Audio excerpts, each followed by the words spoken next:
we are we were sent for humanitarian reasons, so to help the population and keep everyone safe here. Okay, thank you. What is your name? So I could say. My name is Undyne Alt Universe, but you can call me Undyne. Okay, Undyne. This is gonna be a good talking. So, another question. Do you feel you're doing a good job in here? Oh, can you say again? Do you feel you are doing a good job in this place? Yeah, I think that we are doing a good enough job. There were some incidents, but this happens to everyone, so I think overall we're doing a good job. Okay, and can you tell me like one of the incidents? What happened? Because of my job, I cannot talk about those incidents. Okay, it's alright. And last question. If you can go back home, would you go? Or would you rather stay in here with your friends or go back to your family? That's a great question. I really miss my family, my wife, so I would rather go back home. Yes. Okay.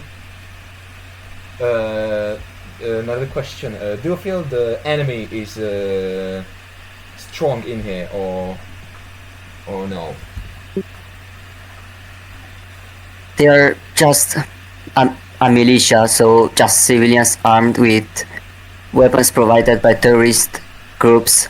There ain't a big enough uh, big enough threat to scare anyone.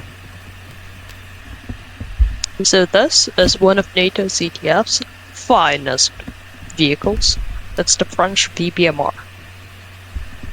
Very versatile. And do you have another vehicles like that, or it is the only of its kind? We have similar vehicles, but nothing that matches this one's capabilities and design. Okay. How is it unique? So it has a capability of fitting 3 machine guns in total. We have 2 M240 stations in the back here we can use, not mounted here. And we have the crew remote operated weapon system at front here, fitted with a 12.7 or 50 caliber machine gun. Really interesting.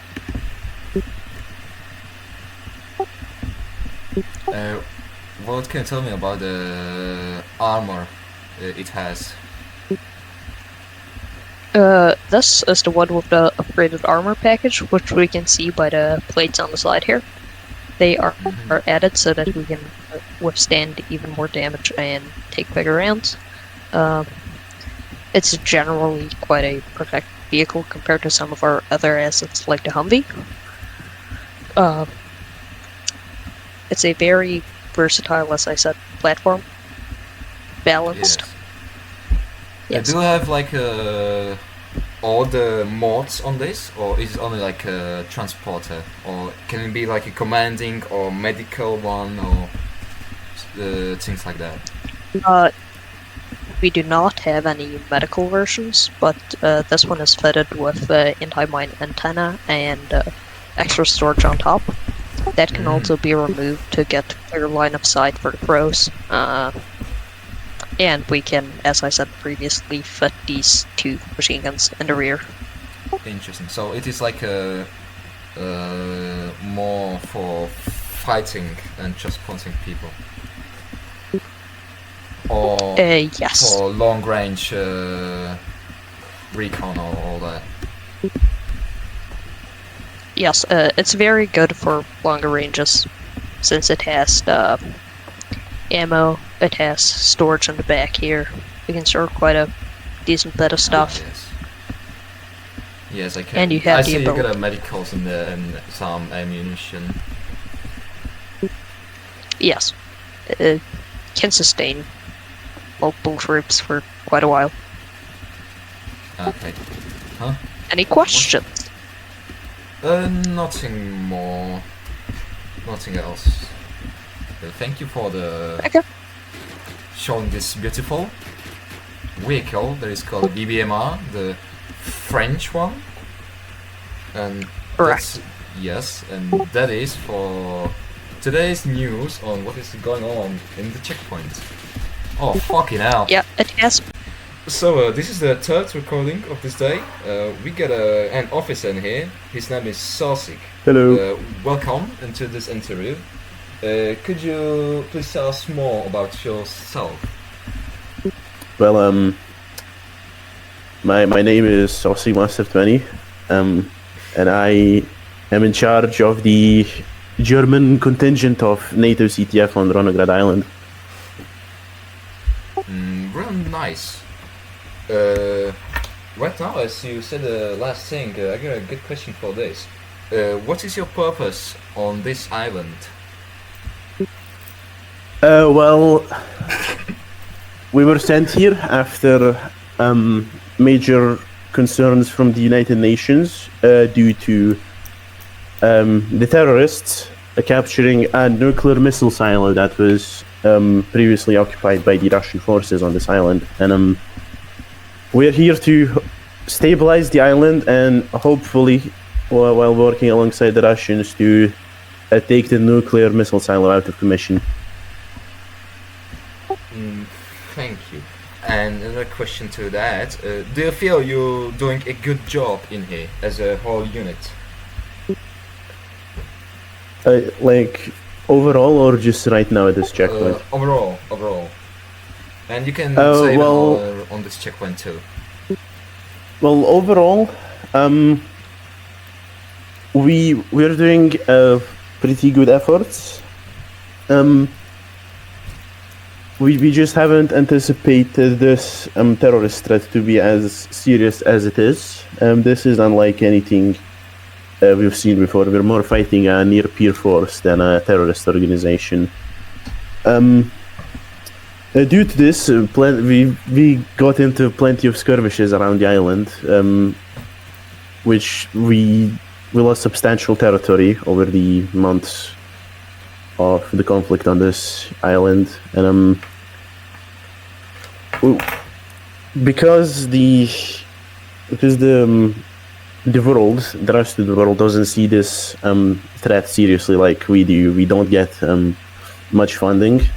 We don't get any kind of heavy armor such as tanks or infantry fighting vehicles. The most we get is just an APC with an enclosed turret. Understandable. Could you tell how strong is the enemy? Well, the strength of the Patriots, as we like to call them, is comparable to the modern Russian military. They do have the newest Ratnik program equipment, which really which took us by surprise at first. The southern part of the island is controlled by the Liberation Front, which are just ragtag rebels, so they're easy to deal with. But the Patriots are they're different. They wield modern day equipment and body armor, so they're a major threat to us, and we have spotted them using tanks and helicopters as well for close air missions. And do you feel like you had some moments where you thought that you will lose the fight? Well, yeah, this conflict on Ronograd is really fragile as we speak right now, with the two terrorist groups occupying the island and the efforts of UNJTF and NATO. We're just hoping to get more support, to get more equipment to combat the enemy, as a nuclear silo in terrorist hands is a dangerous thing that could spark World War III even. So yes, I do feel like this conflict is really hopeless sometimes, as I've lost a lot of good men before.